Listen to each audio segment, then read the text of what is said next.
Hello friends, welcome to दिमागी investors. Friends, आपने अभी हाल ही में बहुत सारी न्यूज़ सुनी होंगी कनाडा और इंडिया के बारे में। तो यदि मैं गूगल पे कनाडा और इंडिया डालता हूं तो आप देखेंगे पूरा गूगल इसी से भरा हुआ है। बैकग्राउंड में ये है कि कनाडा में एक एक सिख व्यक्ति है जो कि खालिस्तान को समर्थन करता है और उसका किलिंग हो गई थी। तो वो किलिंग किलिंग के जो एलिगेशन है वो इंडियन गवर्नमेंट पे लगाए हुए हैं कनाडा ने, तो उसी का इनका पॉलिटिकली विवाद चल रहा है। बट हमको यहाँ पे ये देखना है कि क्या ये जो विवाद है इससे शेयर मार्केट कितना इम्पैक्ट होगा, और यदि शेयर मार्केट इम्पैक्ट नहीं होता है तो क्या कोई ऐसे शेयर हैं जो डायरेक्टली इम्पैक्ट हो सकते हैं। तो आज इसी पे चर्चा करेंगे दोस्तों, तो शुरू करते हैं। यदि आपने मेरा चैनल सब्सक्राइब नहीं करा हुआ है तो आप मेरा चैनल सब्सक्राइब कर लीजिए। सब्सक्राइब, आप अभी ये वीडियो देख रहे हैं तो ऑब्वियसली आपके पास डायरेक्ट चैनल है। यदि आप भूल भी जाते हैं तो यदि आप यूट्यूब पे दिमागी इन्वेस्टर डालेंगे तो आपको ये चैनल मिलेगा। ये चैनल का लोगो है, यहाँ पे आप सब्सक्राइब कर सकते हैं। अब आगे आएंगे जो कि बात कर रहे थे हम कनाडा और इंडिया के टेंशन में। तो कनाडा का जो गवर्नमेंट फंड है जो इंडियन कंपनीज पे इन्वेस्ट करता है दोस्तों, वो उस फंड का नाम है Canada pension plan investment board. तो सबसे पहले देखेंगे कि इसकी क्या शेयर होल्डिंग है और किन किन कंपनीज में है। तो यदि मैं शेयर होल्डिंग पे जाऊं तो आप यहाँ पाएंगे इसने रिसेंटली डिलीवरी में स्टॉक लिया है, नायका में इन्वेस्ट किया है, एफएसएन e commerce is Nykaa, Indus tower में इन्वेस्ट करा है, कोटक महिंद्रा में इन्वेस्ट करा है, 197 मींस पेटीएम में इन्वेस्ट करा है, एसबीआई लाइफ इंश्योरेंस में इन्वेस्ट करा है और जोमेटो में इन्वेस्ट करा है। अब यदि आप इस पूरे शेयर को देखो तो आपको थोड़ा सा मन में लग रहा होगा कि इसने ऑन एन एवरेज देखा जाए तो उन कंपनीज में इन्वेस्ट करा है जो कि लॉस मेकिंग है। जैसे डिलीवरी, डिलीवरी अभी भी प्योरली प्रॉफिट मेकिंग कंपनी नहीं है। नायका लॉस मेकिंग कंपनी है। 197 पेटीएम लॉस मेकिंग कंपनी है। जोमेटो भी लॉस मेकिंग कंपनी है। तो 1 2 3 4 5 6 7 आउट ऑफ 7, एक, दो, तीन तीन कंपनीज ऐसी हैं जो कि लॉस मेकिंग कंपनीज में इन्होंने इन्वेस्ट कर रखा है। तो अब इनका क्या स्ट्रेटेजी है वो यही जाने, बट ये थोड़ा सा नापचने वाली बात है। अब बात करते हैं कि इन्होंने रिसेंटली किस कंपनी में स्टॉक बढ़ाया है और किस कंपनी में स्टॉक घटाया है। तो आप देखेंगे डिलीवरी में इन्होंने थोड़ा सा स्टॉक घटाया है। थोड़ा सा क्या, ये देखिए कंटिन्यूसली स्टॉक घटाते जा रहे हैं। उसके बाद नायका में इन्होंने स्टॉक को थोड़ा सा बढ़ाया है। इंडस टावर में भी आप देखेंगे कंटिन्यूसली स्टॉक इन्होंने पहले घटाया, फिर अभी थोड़ा सा चंक इन्होंने लिया है। बट कोटक की बात करें तो कोटक में आप देखेंगे इनका पहले 6% स्टॉक था, फिर 6 से ये लोग 4.35 पे आ गए। 4.35 से सीधा लगभग आधा इन्होंने 2.68 कर दिया। तो ध्यान से देखा जाए तो सबसे ज्यादा जो इन्होंने स्टॉक घटाया है वो घटाया है कोटक महिंद्रा बैंक से। पेटीएम में इन्होंने स्टॉक को बढ़ाया है। एसबीआई लाइफ से ये फुल्ली एग्जिट हो गए। आप देखिए एसबीआई लाइफ में अब ये नहीं है, जून 2021 में ही ये एग्जिट हो गए थे। जोमेटो में इन्होंने स्टॉक को बढ़ाया है। तो अब आप ध्यान से देखिए जिसमें इन्होंने स्टॉक को बढ़ाया है वो सारी लॉस मेकिंग कंपनीज है, Zomato, Paytm and Nykaa.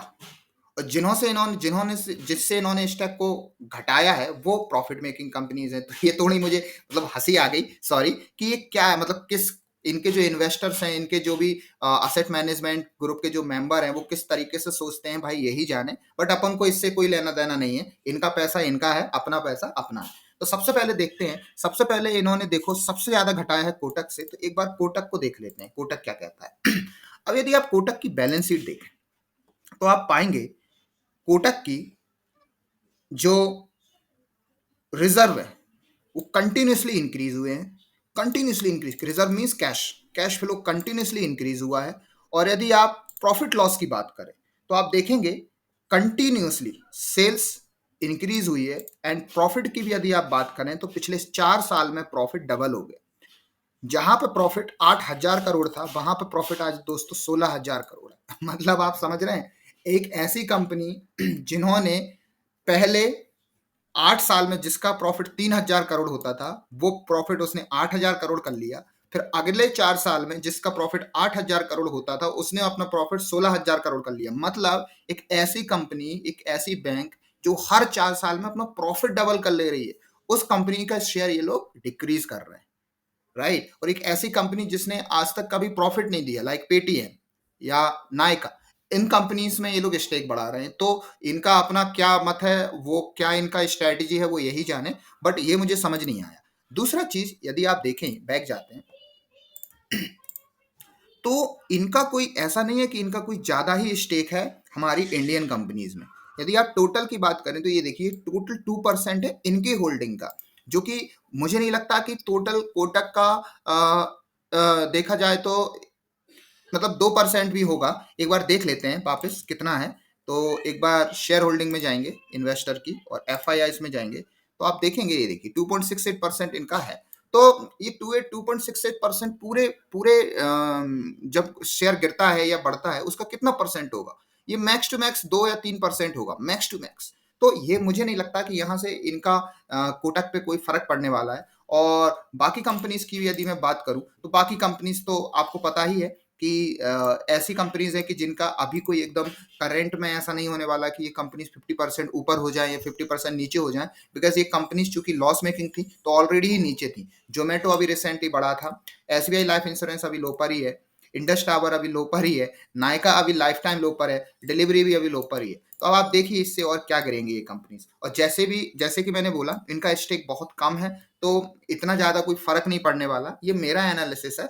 But इसमें जो मेजर जो कंसर्निंग था वो था हमारा कोटक महिंद्रा बैंक। वहां से मुझे इसकी रिस्क कम से कम लग रही है, बिकॉज ऑलरेडी आप यदि देखेंगे इन्होंने जून क्वार्टर में अपना स्टेक आधा किया, जबकि ये जो विवाद हुआ है ये विवाद तो अभी हुआ है, मतलब विवाद हुआ है आपका सेकंड जो आपका सेकंड क्वार्टर था, और लेकिन इन्होंने अपना जो स्टेक घटा दिया वो इन्होंने अपने फर्स्ट क्वार्टर में घटा दिया। तो यहाँ से मतलब मुझे रिलेशन समझ नहीं आ रहा, क्या ऐसा था कि इनको पहले से पता था ये होने वाला है? तो अब इस चीज पे मैं ज्यादा नहीं बोलूंगा, बट ऐसा लग रहा है कि मतलब ये इनकी सोचे समझी स्ट्रेटजी थी। क्या थी स्ट्रेटजी वो यही जाना, बिकॉज स्ट्रेटजी वो बनाने वाले हैं, ना मैं बनाने वाला हूँ ना आप बनाने वाले हैं, तो इस पर चर्चा ज्यादा नहीं करते। बट हाँ पॉइंट ये है कि इंडिया और कनाडा का जो भी विवाद चल रहा है इससे हमारे शेयर मार्केट पे ज्यादा इफेक्ट कहीं से भी नहीं पड़ने वाला। यदि शेयर मार्केट गिरता भी है तो फ्रेंड्स ये क्लियर कट एक बाइंग अपॉर्चुनिटी होगी, इसको आप बिल्कुल गांठ बांध लीजिए, ये बाइंग अपॉर्चुनिटी होगी खासकर कोटक महिंद्रा बैंक में। क्योंकि कोटक महिंद्रा बैंक का यदि मैं आप दोबारा चार्ट देखूं तो आप देखेंगे कोटक महिंद्रा बैंक का जो स्टॉक है पिछले 3 साल में आप देखेंगे इसने कोई ग्रोथ नहीं दी है। 3 साल में कंपनी ने कोई ग्रोथ नहीं दी है। बट यहीं यदि आप प्रॉफिट लॉस की बात करें तो पिछले 3 साल में कंपनी का जो प्रॉफिट है करीब करीब 70% बढ़ गया। 3 साल पहले जहां कंपनी 9,990 करोड़ का प्रॉफिट बुक करती थी वहां कंपनी अब 16,000 करोड़ का प्रॉफिट बुक कर रही है। मतलब आप सब कुछ समझ पा रहे होंगे, अराउंड अराउंड 70% की प्रॉफिट ग्रोथ है। और यदि मैं 4 साल के अंतर से देखूं, 4 साल मतलब 2019, वहां से तो इसका प्रॉफिट डबल हो गया है। तो दोस्तों यहाँ पे कंपनी का शेयर बढ़ना ही बढ़ना है। कंपनी 3 साल से ब्रेकआउट नहीं दी है, बैंकिंग इंडेक्स अपने लाइफ टाइम हाई पर है, कंपनी कंटिन्यूसली प्रॉफिट दे रही है, तो इसको कौन रोकने वाला है? तो दोस्तों यहां से यदि ये शेयर और गिरता है तो ये बाइंग अपॉर्चुनिटी होगी एज पर माय एनालिसिस। अब मैं अपना एनालिसिस ही दे सकता हूं, खरीदना ना खरीदना आपका डिसीजन है। यदि आप खरीदने का प्लान बना रहे हैं तो अपना खुद का एनालिसिस भी कीजिए, अपने कोई भी यदि आपका फंड मैनेजर है तो उससे भी सजेशन लीजिए, देन आप अपना डिसीजन कीजिए। राइट मेरा काम है आपको लर्निंग देना, आपको पहचान करवाना कि कैसे कैसे हमें पता करना है कि इसका इम्पैक्ट होगा या नहीं। जैसे लोग कुछ भी कहते रहते हैं, हमने देखा अरे भाई ये विवाद हो गया, ये कोटक महिंद्रा का इन्वेस्टमेंट, एक काम करो ये तो गिरेगा बेच दो। नहीं नहीं, ऐसे नहीं सोचना, हमें एक बार रियलिटी में जाके देखना है कि कितना उनका इन्वेस्टमेंट है, क्या प्रोग्रेस है, कितना वो बेच सके हैं, कितना अभी बेचना बाकी है, वो हमें देखना है। राइट और ऐसे ही हमें डिसीजन नहीं लेना है। करेक्ट। और अभी आप देखेंगे दूसरे एफ की बात करें तो देखिए सारे एफ जो है ना वो इंटैक्ट हैं। आप देखिए इसके अलावा यदि आप डी की बात करें तो ये देखिए जो डोमेस्टिक इन्वेस्टर्स हैं, जो हमारे बड़े बड़े क्वालिफाइड इंस्टीट्यूट है, वो इसको बढ़ा रहे हैं। आप देखिए कहाँ 12%, 14%, 16% हुआ करता था, आज के डेट में 19% स्टेक है। और सबसे ज्यादा स्टेक एल ने बढ़ाया, ये देखिए। तो इसका मतलब जितना उसने बेचा उतना इन लोगों ने खरीद लिया। एल ने खरीद लिया आपका, थोड़ा जो था वो नेशनल पेंशन स्कीम एनपीएस ने खरीद लिया। मतलब कनाडा गवर्नमेंट ने बेचा तो इंडियन गवर्नमेंट ने खरीद लिया। और आप ध्यान से यहाँ भी देखेंगे तो ये देख ली पब्लिक से जो शेयर होल्डिंग थी वो हटा ली गई। ये देखिए एक समय में पब्लिक के पास शेयर होल्डिंग 15 और 16% होती थी, अब 13% है। तो 2% शेयर होल्डिंग पब्लिक से भी ले ली। आप समझ रहे हैं मैं क्या कहना चाह रहा हूँ? तो ऐसे ही चलता है। और इस बीच में आप देखेंगे तो बहुत सारे और भी जो बिग इन्वेस्टर्स थे वो एग्जिट हुए हैं, बट उनका भी शेयर होल्डिंग डोमेस्टिक इंस्टीट्यूशंस ने ले ली है। और फॉरेन इंस्टीट्यूशंस ने भी ले ली है। बिकॉज आप यदि ओवरऑल देखें तो ये देखिए 39% से अब 41.5% हो गया। तो कहीं से भी कोई दिक्कत नहीं है। यदि कोई आपको रूमर्स फैलाता है तो उन रूमर्स को आपको देखना जरूर है, बट ब्लाइंडली उन रूमर्स से एक्शन नहीं ले लेना है। क्योंकि यदि आपने एक्शन लिया और वो एक्शन आपने नेगेटिव साइड में लिया तो लॉस आपका है। रूमर्स फैलाने वाले का ऑब्जेक्टिव था जो हो गया, क्योंकि आप बेचोगे वो खरीदेगा, राइट। और वो यदि खरीद के बैठा हुआ है तो वो 40-50% प्रॉफिट लेके निकलेगा। तो आपको बहुत सोच समझ के जो कनाडा इंडिया का जो भी कॉन्फ्लिक्ट चल रहे हैं उसको बहुत बारीकी से समझ के ही प्लानिंग करनी है, किसी भी रूमर्स का शिकार नहीं होना है। तो ये आज का वीडियो था दोस्तों, आपको अवगत कराने के लिए। आशा है आपको अच्छा लगा होगा, और अच्छा लगा है तो फटाफट शेयर कर दो ताकि जो लोग रूमर्स में आके अपना लॉस कर लेते हैं वो लॉस ना करें। और चैनल को सब्सक्राइब कर लो यदि नहीं करा है तो। दोस्ती बात, अब मैं आपको एक ऑफर बताने वाला हूं दोस्तों। हमारी जो टीम है वो आप लोगों के लिए कंटिन्यू काम कर रही है। तो आप यदि देखेंगे आपकी स्क्रीन पे ये दिख रहा है, तो दिमागी इन्वेस्टर्स डॉट कॉम जो है वो हमने बुक कर लिया है। और हमारी पूरी कोशिश है कि हम आपको इस तरीके से कुछ टूल्स प्रोवाइड कराएं, ऐसी कुछ चीजें दें जो आपको इन्वेस्टिंग जर्नी को सिंप्लीफाई कर दे, और साथ ही साथ आपको रन टाइम पे ऐसे सजेशंस दें ताकि आप कोई भी अपॉर्चुनिटी को मिस ना करें। दोस्तों याद रखना, इन्वेस्टमेंट जो कीवर्ड है वो सिर्फ और सिर्फ शेयर मार्केट तक ही सीमित नहीं है। यदि आप इन्वेस्टमेंट को शेयर मार्केट तक सीमित रखते हैं तो ये आपकी गलती है। आपका इन्वेस्टमेंट बहुत सारी चीजों का एक जेनेरिक कीवर्ड है। इन्वेस्टमेंट आपका हेल्थ पे भी हो सकता है, आपकी स्टडी पे भी हो सकता है, आपकी वेल्थ पे भी हो सकता है, राइट, आपकी सोशल इमेज पे भी हो सकता है। तो यहाँ पे मैं एक ऐसी ऐप तैयार करने जा रहा हूँ जो आपको इन सारी 360 डिग्री पे आपको इन्वेस्टमेंट, आपकी लाइफ पर इन्वेस्ट करना या जो भी इन्वेस्टमेंट से रिलेटेड आपके एरियाज हैं उन सबसे रिलेटेड आपको हेल्प करेगी।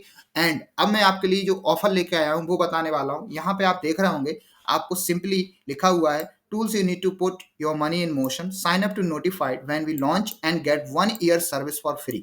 1 year सर्विस फॉर फ्री का मतलब ये है, यदि आप अभी अपना ईमेल आईडी डाल के हमारे पास भेज देते हैं तो आप उन लोगों में से एक होंगे जिनको ये सारी सर्विसेज 1 साल तक पूरी फ्री मिलेंगी। इसका मतलब आपको एक भी रुपया नहीं देना है और आप वो सारी सर्विसेज का यूज करेंगे और आप अपनी इन्वेस्टमेंट जर्नी को और सिंप्लीफाई करके आप अपनी मनी को बढ़ाएंगे और एक वेल्दी पर्सन बनने के रास्ते में और आगे बढ़ जाएंगे। तो दोस्तों इस मौके को मत चूकिए, मेरी टीम इस पर कंटिन्यू काम कर रही है। जितना जल्दी हो सकेगा इस चीज को हम लाइव करेंगे और आपके सामने प्रस्तुत करेंगे। तो अभी के लिए बिल्कुल इस मौके का फायदा उठाइए और फटाफट सब्सक्राइब कर लीजिए। यहाँ पे सब्सक्राइब का मतलब है आपको बस अपनी ईमेल आईडी मुझे देनी है, उस ईमेल आईडी को हम बाय डिफॉल्ट विद सब्सक्रिप्शन 1 साल का एनेबल करके आपको मेल कर देंगे।